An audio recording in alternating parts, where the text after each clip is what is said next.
स्वामी विवेकानंद ने एक बार कहा था कि अपने जीवन का एक लक्ष्य निर्धारित करो, अपने पूरे शरीर को उसे एक लक्ष्य से भर दो और हर दूसरे विचार को अपनी जिंदगी से निकाल दो।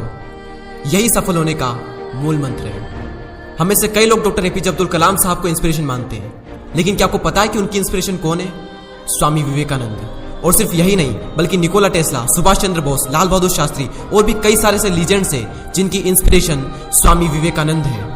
आज हम स्वामी जी के जीवन की 3 कहानियां डिस्कस करेंगे और जीवन की बहुत बड़ी सीख है इन तीनों कहानियों में। पहली कहानी, एक बार स्वामी जी को नदी पार करना था और वो नदी के पास में खड़े थे। तभी एक साधु ने आकर उनसे पूछा, क्या आप ही स्वामी विवेकानंद हो? स्वामी जी ने जवाब दिया कि जी हाँ, मैं ही स्वामी विवेकानंद हूँ। तभी साधु ने पूछा कि स्वामी जी आप यहाँ पर क्या कर रहे हो? स्वामी जी ने कहा कि मुझे नदी पार करना है और मैं नाव का इंतजार कर रहा हूँ।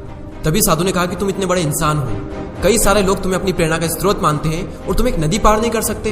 देखो मैं तुम्हें नदी पार करके बताता हूँ। तभी उस साधु ने पानी पर चल करके उस नदी को पार किया और फिर से पानी पर चल करके स्वामी जी के पास लौट कर आए और बोले कि देखो मेरे पास इतनी शक्ति है, मेरे पास इतना टैलेंट है, मेरे पास इतना ज्ञान है, उसके बावजूद भी मुझे कोई नहीं जानता। और तुम्हारे पास कोई ज्ञान नहीं, कोई शक्तियां नहीं, उसके बावजूद भी तुम्हें सब जानते हैं। तभी स्वामी जी मुस्कुराए और साधु से पूछा कि तुम्हें यह विद्या सीखने में कितना टाइम लगा? साधु ने कहा कि 15 साल। इतने में स्वामी जी की नाव आ गई और स्वामी जी ने साधु को नाव में बैठाया और वहां से चल दिए। दोनों ने नाव में बैठकर नदी पार की और पार करने के बाद स्वामी जी ने अपनी जेब से 1 रुपया बाहर निकाला और उस नाव वाले को दे दिया। यानी कि दोनों के मिला के 50-50 पैसे यानी 1 रुपया उन्हें दे दिया। तभी स्वामी जी ने साधु से कहा कि जो काम तुम 50 पैसे में कर सकते थे, उसके लिए तुमने अपनी जिंदगी के 15 साल बर्बाद कर दिए।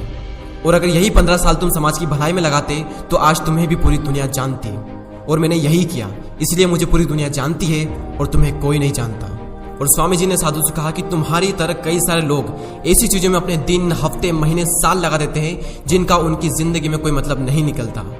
इसलिए अपने टाइम को ऐसी जगह पर लगाओ जहां पर उसका एक्चुअल में कोई सेंस निकले, क्योंकि टाइम से बढ़कर इस दुनिया में कोई भी इंपॉर्टेंट चीज नहीं है। अगर समय बर्बाद तो जिंदगी बर्बाद। दूसरी कहानी, एक बार स्वामी जी एक ब्रिज पर चल रहे थे। तभी वहां पर कुछ बंदर उनके पीछे पड़ जाते हैं। कोई बंदर उन पर लपक रहा, कोई उनका प्रसाद छीनने की कोशिश कर रहा और स्वामी जी उन बंदरों से पीछे छुड़ाने के लिए वहां से भागने लगे। स्वामी जी भागे जा रहे थे और वो बंदर भी उनके पीछे पीछे भागने लगे। तभी एक आदमी ने स्वामी जी से कहा कि तुम डरो मत, इनका सामना करो। तुम जितना ज्यादा इनसे डरोगे ये तुम्हें उतना ही ज्यादा डराएंगे। तभी स्वामी जी पीछे मुड़ते हैं और आंखें निकाल कर उन बंदरों पर जोर से चीखते हैं और तभी सारे बंदर वहां से दुम दबाकर भाग जाते हैं। और उन्हीं बंदरों की तरह होते हैं हमारे नेगेटिव थॉट्स, जिनसे हम डरते हैं। और जितना ज्यादा हम इनसे डरेंगे ये हमें उतना ही ज्यादा डराएंगे। इसलिए नेगेटिव थॉट्स और डर से डरो मत, बल्कि उनका सामना करो।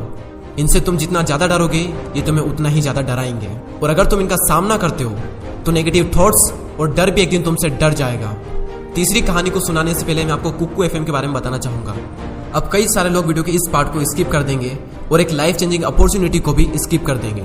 अगर आप स्वामी जी के बारे में और ज्यादा जानना चाहते हैं या फिर उनकी बायोग्राफी को सुनना चाहते हैं तो कुक्कू एफएम पर उनकी बायोग्राफी डली हुई है, आप जाकर सुन सकते हैं। कुक्कू एफएम एक बहुत ही कमाल का प्लेटफॉर्म है जहां पर आपको कई सारी लाइफ चेंजिंग बुक समरीज और बायोग्राफीज मिलेगी, वो भी ऑडियो फॉर्म में। वैसे तो इसकी कॉस्ट 399 रुपीज पर ईयर है, लेकिन अगर आप DD20 कूपन कोड यूज करते हो तो आपको मिलेगा 20% का डिस्काउंट और फिर टोटल कॉस्ट होती है 319 रुपए और ये less than 1 rupees per day से भी कम है। तो लिंक डिस्क्रिप्शन में है, आप जाकर एक बार चेकआउट जरूर करें। तीसरी कहानी, एक बार स्वामी जी उनके गुरु श्री रामकृष्ण परमहंस के साथ कहीं जा रहे थे। तभी रास्ते में उन्हें एक आदमी मिला जो पत्थर पर कुछ बना रहा था। तभी रामकृष्ण परमहंस जी ने पूछा कि तुम इस पर क्या बना रहे हो? तभी उस व्यक्ति ने जवाब दिया कि मैं एक राजा की मूर्ति बना रहा हूँ। रामकृष्ण जी ने पूछा कि क्या उस राजा की तुम्हारे पास में कोई तस्वीर है? तभी उस मूर्तिकार ने कहा कि नहीं, मेरे पास उनकी कोई तस्वीर नहीं है। तभी रामकृष्ण जी बोले कि अगर तुम्हारे पास उनकी कोई तस्वीर नहीं है तो फिर तुम उनकी मूर्ति कैसे बना सकते हो? तभी उस मूर्तिकार ने जवाब दिया कि भले ही मेरे पास उनकी कोई तस्वीर नहीं है, लेकिन मेरे दिमाग में उनकी स्पष्ट तस्वीर छपी हुई है। और कुछ ही देर बाद उस मूर्तिकार ने राजा की सुंदर मूर्ति बनाई भी। और स्वामी जी ये सारा दृश्य अपनी आंखों से साफ देख रहे थे और तभी उन्हें अपने कुछ सवालों का जवाब मिल गया कि अगर कोई भी इंसान अपनी जिंदगी में कुछ भी पाना चाहता है तो उस मुकाम की या फिर उस चीज की तस्वीर उसके माइंड में एकदम क्लियर होना चाहिए। तो दोस्तों उम्मीद करता हूँ कि आपको ये तीनों कहानियां पसंद आई होगी। इसी तरह के और भी वीडियोस को देखने के लिए सब्सक्राइब करके बेल आइकन को प्रेस करें। मैं मिलता हूँ आपसे अगली वीडियो में। जय हिंद, जय भारत।